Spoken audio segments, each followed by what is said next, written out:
Fanoraisan'ny minisy mpanjakana Andriamatoa Rakotovao teny amin'ny trano fiasany teny Anosy androany ny masoivon'ny Allemagne miasa simony eto Madagasikara nisongadina tao anatin'izany fiaonan'ny rotonta izany moa ny itondrany ity masoivo ity ny fanohanany any Madagasikara eo amin'ny fanatsarana ny fananatany. An'olo-tanana ny ministera-mpanjakana amin'ny sanantetika asan'ny filoham-pirenena fanajariana ny tany ary fampitaovana i Alemanina amin'ny fanatsarana ny lafin'ny fananantany. Fanampiana ara-teknika ary ara-bola no entin'ny Alemanina amin'ny alalan'ny GIZ. Hojerena manokana ao anatin'ny tetika asa miaraka amin'ny firenena Alemanina ny famindrana ny tany no tantanan'ireo vahiny mpanjanaka. Manampy be izy amin'ilay ataontsika hoe guichet foncier pro ifotony fananantany any amin'ny faritra voafetra fa manampy be izy. Zay ny tiany resahana amin'izao fotoana izao hoe ahoana ny hevitra ao Andriamatoa minisitra amin'ny politika hoentina amerenana amezana ny tany voalazan'ny Andriamatoa ambassadeur teo an'izay olona miasa azy. Dia hoy hoe fanohy tsara satria anatin'izany fantatritsika tsara fa programme mpanjakana zany amin'izao fotoana izao dia tena nanao pari mihitsy zay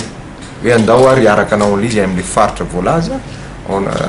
anaovan'ilay izy dia amin'ny voalohandohan'ny taona io efa miaraka amin'ny teknisianina tsy hoe tonga izy akory dia netrehitra zany tsika hoe fantatritsika rehetrarehetra fa ao anatin'ny fandaminana an'izany mihitsika ny amerenana an'ireo tany dia neniko eto zao ohatra zao resahana le hoe tany mana statut hoe tanin'ny colon teo aloha. Ratsehifina dia efa nisy ny tolo-dalàna avy amin'ny solombavam-bahoaka Zao Jean mikasika amin'ny fitantanana ny tany no tantanana vazaha-mpanjanaka saingy lavin'ireo teo anivon'ny HCC izany. Nosorita amin'ny mpanjakana Arivo Rakotovao fa isy ny volavolan-dalàna tolotry ny gouvernemanta mikasika amin'ny fitantanana ny tany no tantanana vazaha-mpanjanaka teo aloha. Hevitra fototra mety marina hoe miresaka tanin'ny colon izy satria izy moa zao any amin'ireny faritra misy an'ireny tany ireny voalazantsika teo. Fa ny tsy azo atao zany dia le dingan-dava zay le populisme tonga dia tonga dia lasa ny ranona le tany lasa tany tsisy fanjakana zay natonga ny fijeriko azy natonga ny HCC nandany iny hoe zavatra tsy conforme amin'ny constitution tsy le zavatra zay efa ny projet de loi nalefan'ny gouvernement zao fotoana zao zay mandrahina misy niraisina ihany reny ary le izy nefa taloha napetraka atao fa mbola tsy nedikevitra zany dia nisotonina hoe misy proposition de loi mantsy ny raha député mamiay azy